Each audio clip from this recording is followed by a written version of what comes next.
Hello guys, welcome back to my YouTube channel. कैसे हैं आप सब? उम्मीद करते हैं आप सब अच्छे होंगे। तो आज हम जो टॉपिक लेकर के आए हैं वो है सल्फेट और क्लोराइड के बारे में बात करेंगे। इससे पहले हमने एक टॉपिक पे बात कर दिया है, हाइड्रोबायोलॉजिकल पे। आज हम दूसरा टॉपिक लेकर के आए हैं उसी का, जिसमें हम बात करेंगे सल्फेट की डिटेल और क्लोराइड की। आइए चलते हैं आगे। इंट्रोडक्शन की पार्ट देखें। Sulphate are found in appropriate quantity in all natural water. जितने भी नेचुरल वाटर हमारे पास है उसमें हमारा जो सल्फेट होता है वो भरपूर मात्रा में देखने को मिलेगा। Particularly those which high salt content. ज़्यादातर तो उस पानी में जिसमें सॉल्ट की मात्रा जो होती है वो ज़्यादातर देखने को मिलेगी। Beside industrial pollution and domestic sewage, biological oxidation of a reduced sulfur species also add to sulfate content। कहता है कि इंडस्ट्रियल पोल्यूटेंट्स को आप छोड़ दीजिए, डोमेस्टिक सीवेज को या बायोलॉजिकल की कोई ऑक्सीडेशन रिडक्शन प्रोड्यूशन से हो रहा है जो सल्फर की स्पीसीज से ऑल्सो ऐड। तो ये क्या हो रहा है कि जो बायोलॉजिकली ऑक्सीडेशन या रिडक्शन हो रहा है रिड्यूस्ड सल्फर स्पीसीज के थ्रू भी जो सल्फेट का कंटेंट है वो क्या हो रहा है, ऐड होता चला जा रहा है। ठीक है, बाकी इंडस्ट्रियल पोल्यूटेंट्स में, डोमेस्टिक सीवेज, इस सब में तो सल्फेट ऑलरेडी क्या है, प्रेजेंट है। लेकिन बायोलॉजिकल ऑक्सीडेशन के थ्रू भी क्या कहते हैं, जो सल्फर स्पीसीज हैं उनके थ्रू भी सल्फेट की क्वांटिटी जो है, कंटेंट जो है वो ऐड होता चला जा रहा। It is soluble in water. It imports it imparts hardness with other cations. Sulfate causes scaling in industrial water supplies and odor and corrosion problem due to its reduction of hydrogen sulfide। कह रहा है कि sulphate causes scaling in industrial water supply. अगर उसमें industrial water की supply से आ रही है तो क्या हो सकता है, स्केलिंग की प्रॉब्लम हो सकती है and order and the corrosion problem भी देखने को मिलेगी due to its reduction of hydrogen, क्योंकि उसमें से हाइड्रोजन सल्फाइड क्या होता जा रहा है, निकलता चला जा रहा है, रिडक्शन होता जा रहा है, जिसकी वजह से कोरिजन या ऑर्डर की प्रॉब्लम देखने को मिलेगी। अगर हम इसके मेथड्स की बात करें कि इसको हम किस मेथड से हम इसको कैलकुलेट करते हैं, it can be calculated by the turbidiometric methods के थ्रू इसको क्या करते हैं, कैलकुलेट करने का काम करते हैं। It is a method for determining the concentration of a substance in a solution by measuring the loss in intensity of a light beam through a solution. किसी सॉल्यूशन में लाइट बीम के through उसकी intensity कितनी loss हुई है उसको हम क्या कर सकते हैं, किसी सॉल्यूशन के थ्रू हम क्या कर सकते हैं, मेजर कर सकते हैं। That contains the suspended in a particular matter. मतलब कि कहीं पे भी कोई मैटर है, पर्टिकुलर मैटर कहीं पे भी है, उस सॉल्यूशन में हम लाइट बीम को डाल करके, लाइट बीम के थ्रू हम क्या कर सकते हैं, उसकी कितनी इंटेंसिटी लॉस हो चुकी है उसको हम क्या कर सकते हैं, मेजर कर सकते हैं। उसके कंसंट्रेशन को भी मेजर कर सकते हैं। आइए हम आगे जो बात करेंगे वो प्रिंसिपल की बात करेंगे। Sulphate ions are precipitated in acetic acid medium with barium chloride. कह रहा है सल्फेट आयंस जो प्रेसिपिटेट किया जाता है एसिटिक एसिड मीडियम के थ्रू, किसके साथ, बेरियम क्लोराइड के साथ, to form a barium sulphide. Barium chloride और सल्फेट को मिला करके बेरियम सल्फाइड का फॉर्मेशन होता है। बेरियम सल्फाइड क्रिस्टल का ऑफ यूनिफॉर्म एक मतलब कि एक उनकी जो साइज होती है इक्वल साइज के यूनिफॉर्म साइज में इनका फॉर्मेशन होता है। आइए आगे बात कर लेते हैं। The scattering of light by a precipitated suspension is measured by a nephelometer and the concentration is recorded। कह रहा है ये जो लाइट की जो स्कैटरिंग हो रही है, प्रेसिपिटेटेड सस्पेंशन इज मेजर, इसको हम नेफ्लोमीटर के थ्रू क्या कर सकते हैं, मेजर करते हैं एंड द कंसंट्रेशन, जिसके बाद हम क्या कर सकते हैं, कंसंट्रेशन को रिकॉर्ड कर सकते हैं। अपैरेटस रिक्वायर्ड, क्या क्या यहाँ पे अपैरेटस आपको चाहिए इसको मेजर करने के लिए, nephelometer, magnetic stirrer, Nessler tube and the glass wares. Lab glass, जितने भी लैब में ग्लास वियर्स होते हैं, वियर्स होते हैं, वो सब मतलब जितनी भी चीजें ग्लास की होती हैं लैब्स में उसको आपको चाहिए। रिएजेंट की बात करें तो लिखा है कंडीशनिंग रिएजेंट,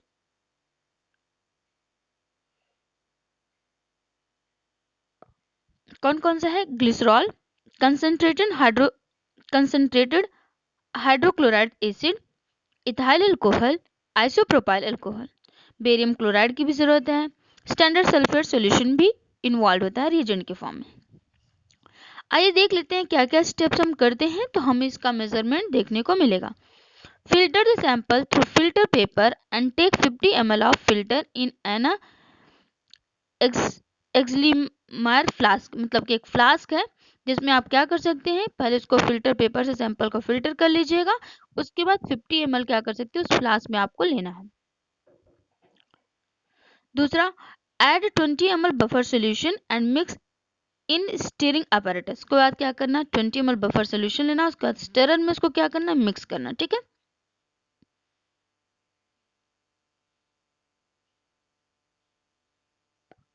उसके बाद while steering add 0.15 gram of barium chloride. Steering के समय ही जब आप उसको स्टर कर रहे हैं उसी के थ्रू, उसी के साथ साथ आप 0.15 ग्राम क्या कर सकते हैं, बेरियम क्लोराइड को ऐड कर सकते हैं सैंपल में, and stir the sample with the help of magnetic stirrer. उसके बाद मैग्नेटिक स्टरर के थ्रू आप उसको अबाउट एक आध घंटे तक क्या करना है, स्टरर करना, स्टीर करना, करते रहना। Measure the absorbance against a distilled water bank at a 420 nanometer using a spectrophotometer। उसके बाद स्पेक्ट्रोफोटोमीटर के थ्रू 420 नैनोमीटर का यूज करके स्पेक्ट्रोमीटर उतना उसकी बीम ताकि उतना वो कवर अप करे, उसको आप डिस्टिल्ड वाटर में क्या कर सकते हैं, मेजर कर सकते हैं। Absorbance for the blank sample is taken to correct for sample colour and turbidity. वहां से क्या करेगा, जो अब्जॉर्ब करेगा वो सैंपल के कलर या टर्बिडिटी को क्या करेगा, ऑब्जर्व करने का काम करेगा। Process the standard solution of a different strength in a similar way. उसी तरीके से आप अलग अलग स्ट्रेंथ में सॉल्यूशन को क्या करते रहेंगे, प्रोसेस में बढ़ाते जाएंगे। And record the absorbance for the E solution. उसके बाद अलग अलग सॉल्यूशन की आप ऑब्जॉर्वेंस को क्या करेंगे, मेजर करने का काम करेंगे। Plot the standard sulphate calibration curve on a graph paper. उसके बाद आपको कैलिब्रेशन कर्व ड्रॉ करना है ग्राफ पेपर में। From this absorbance value putting strength on X axis and absorbance on Y axis. तो आपको जो स्ट्रेंथ दिए हैं उसको एक्स एक्सिस में रखना है और जो ऑब्जॉर्वेंस है उसको आपको वाई एक्सिस में रखना है, और आपको एक कैलिब्रेशन ग्राफ को कर्व करना है।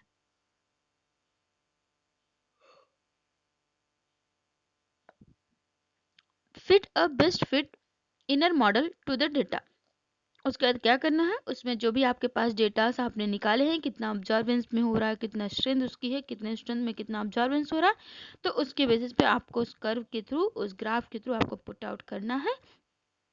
Using the standard sulphate calibration curve find out the sulphate concentration. उसके बाद वो जब आपका कर्व बन जाएगा उसके थ्रू आप क्या कर सकते हैं, कैलिब्रेशन सल्फेट कंसंट्रेशन को फाइंड आउट कर सकते हैं in the given unknown sample. जो आपको कोई सैंपल दिया गया था जो आपको अननोन था, अब आप उसके कंसंट्रेशन को पता कर सकते हैं कि उस सैंपल, अननोन सैंपल में सल्फेट का कंसंट्रेशन कितना था। अगर आपको उसकी वैल्यू निकालनी है, ऑब्जॉर्वेंस की वैल्यू कैसे निकलती, A plus B into a sulphate. जो भी आपको अननोन सैंपल्स दिए जाएंगे, मान लीजिए ए बी सी डी कुछ भी दिए, मान लीजिए हम यहाँ पे सिर्फ दो लिए हैं, ए एंड बी, तो A plus B into sulphate concentration. ठीक है, सल्फेट कंसंट्रेशन इनटू, हाँ, sulphate concentration is equal to, sulphate concentration को आप कैसे लिखेंगे, 100 इंटू Mg SO4 जितना होगा आपके पास। ठीक है, इतना आपका 1000 है। तो ये बात तो हमारी किसकी थी, सल्फेट की हमने बात की है ना, इसमें हमने बात की। आगे हम जो बात करने वाले हैं, क्लोराइड्स की बात करने वाले हैं। ठीक है, आइए इसके इंट्रोडक्शन, मेथड्स और प्रिंसिपल की बातें करते हैं। इतना सफिशिएंट है आपको, अगर आता है इंटरनल या एक्सटर्नल एग्जाम में तो ये चीज़ें आपको इतना ही लिखनी है, सफिशिएंट है। ओके, आइए इंट्रोडक्शन की बात अगर इसमें करें तो the presence of chloride in natural water can mainly be attributed to the dissolution of a salt deposition in the form of ions।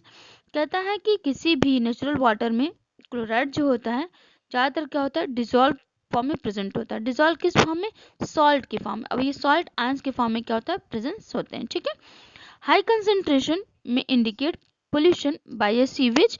अगर इसकी क्लोराइड की कंसेंट्रेशन ज़्यादा हो जाती है तो क्या होता है, पोल्यूटेंट्स में इसका मतलब पोल्यूटेंट्स में इसकी गिनती होती है।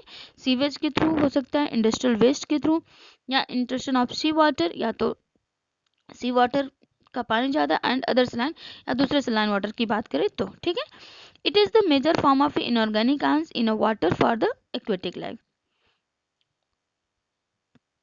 ये क्या है, मतलब कि इनऑर्गेनिक आयंस के फॉर्म में किसी भी एक्वेटिक वाटर लाइफ के लिए, किसी भी एक्वेटिक लाइफ के लिए क्या होता है, इंपॉर्टेंट रोल प्ले करता है। High chloride content has a deleterious effect on metallic. कहता है जब क्या कहते हैं क्लोराइड की जो मात्रा है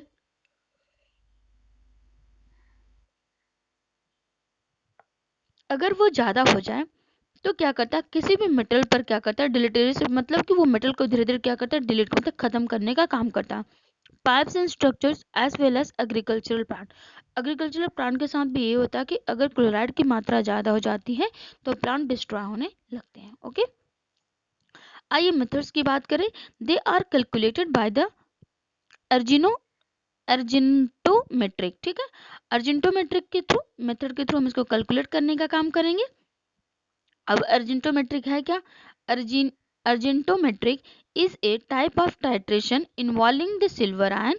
कह रहा है कि एक टाइप का एक क्या है टाइट्रेशन है जिसमें हम सिल्वर आयन का यूज करते हैं। Typically it is use to determine the amount of chloride present in a sample. इसका यूज जो किया जाता है वो किसी भी सैंपल में क्लोराइड कितना प्रेजेंट है उसके अमाउंट को मेजर करने के लिए यूज किया जाता है। The sample solution is titrated against a solution. कह रहा जो सैंपल सोल्यूशन आपको दिया गया है वो सोल्यूशन के अगेंस्ट में टाइट्रेट किया जाता है of a silver nitrate of unknown concentration, क्योंकि आपको वहां पे कंसंट्रेशन सिल्वर नाइट्रेट की पता नहीं होती है तो उस अननोन कंसंट्रेशन में इसको टाइट्रेट किया जाता है।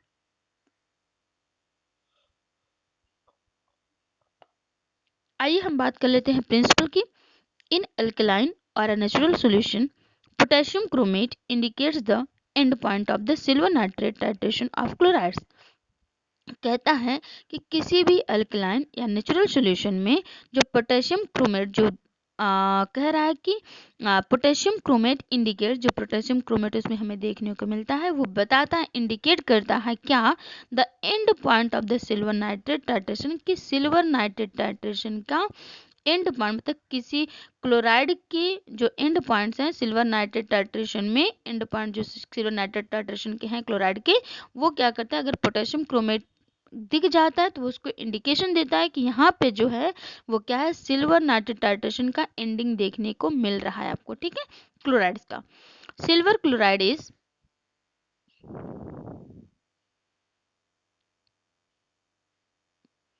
Quantitatively precipitated before the red silver chromate is formed. कह रहा है कि सिल्वर, एक मिनट कहाँ थे, यहाँ पे थे। कह रहा है कि सिल्वर क्लोराइड जो है, सिल्वर क्लोराइड जो आपका है, silver chloride quantitatively precipitated, silver chloride कह रहा है पहले प्रेसिपिटेटेड तो मतलब कितनी क्वांटिटी में उसको प्रेसिपिटेट क्वांटिटिवली प्रेसिपिटेटेड बिफोर द, जब तक रेड सिल्वर क्रोमेट का फॉर्मेशन होता है तब तक सिल्वर क्रोमेट क्या होता है प्रेसिपिटेट होकर के निकल जाता है। ओके, अपैरेटस यहाँ पे क्या क्या यूज किए गए हैं, लैब ग्लासवेयर, जितने भी आपको बता दिए कि लैब में ग्लासवेयर जितने भी प्रेजेंट होते हैं वो सबका यूज किया जाता है। ब्यूरेट है, कॉनिकल फ्लास्क है, पिपेट है, ऐसी बहुत सारी चीजें, ठीक है। रेजेंट का यूज क्या क्या किया गया है, पोटेशियम क्रोमेट इंडिकेटर सोल्यूशन का यूज किया है जिसको हम पोटेशियम क्लोराइड नाम दे रहे हैं। सिल्वर नाइट्रेट सोल्यूशन यूज किया जा रहा है, silver nitrate as a titrant agent के फॉर्म में यूज किया जा रहा है। आइए स्टेप्स की बात कर लेते हैं कि क्या क्या स्टेप्स कैसे किया गया है। Take 50 ml of sample in a conical flask, किसी भी कॉनिकल फ्लास्क में आपको 50 ml सैंपल को लेना है। Add 0.1 ml indicator solution that is potassium chromate, उसके बाद 0.1 ml इंडिकेटर सोल्यूशन लेना है जिसका नाम हमने पोटेशियम क्रोमेट रखा था। The initial colour of the mixture is light yellow, तो जो उसका इनिशियल कलर जो मिलेगा मतलब मिक्सचर के बाद वो स्लाइटली येलो कलर आपको देखने को मिल जाएगा। Titrate with standard silver nitrate, उसके बाद क्या करना है कि उसको सिल्वर नाइट्रेट से क्या करना है टाइट्रेट करना है solution to the brick red end point, जब और तब तक टाइट्रेट करना जब तक उसका कलर कैसा ना आ जाए, रेड ब्रिक रेड कलर ना आ जाए, ठीक है, तब तक उसको टाइट्रेट करना है। And note down volume of a titrant used, उसके बाद आपको वो वॉल्यूम क्या करना है लिखना है कि आपने कितना टाइट्रेंट का यूज किया है। Calculate the chloride ion concentration using the equation, उसके बाद इस इक्वेशन के थ्रू आप क्या कर सकते हैं कंसंट्रेशन क्लोराइड आयन का कंसंट्रेशन मेजर कर सकते हैं। अब आपको बताते हैं टाइट्रेंट, अगर आपको नहीं पता है कैसे टाइट्रेशन किया जाता है तो मैं बताती हूँ। आपके पास एक ब्यूरेट होती है जिसमें आपको टाइट्रेंट दिए जाते हैं, बाकी एक आपका फ्लास्क कह लीजिए, उस फ्लास्क में आपको दिया जाता है सैंपल दिया जाता है। और ब्यूरेट में आप क्या करते हैं, जैसे कि आपने 1 to 100 ml तक क्या करते हैं, ब्यूरेट में पूरा भर लिया, क्या भर लिया, सैंपल या टाइट्रेंट भर लिया, ठीक है।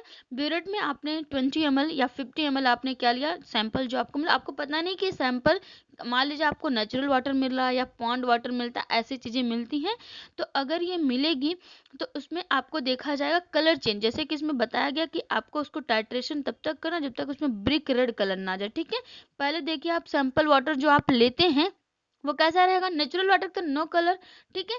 तो जो आप टाइट्रेंट यूज कर रहे हैं, यहाँ पे टाइट्रेंट जो हम यूज कर रहे थे वो क्या यूज करें, पोटेशियम क्रोमेट का यूज कर रहे हैं।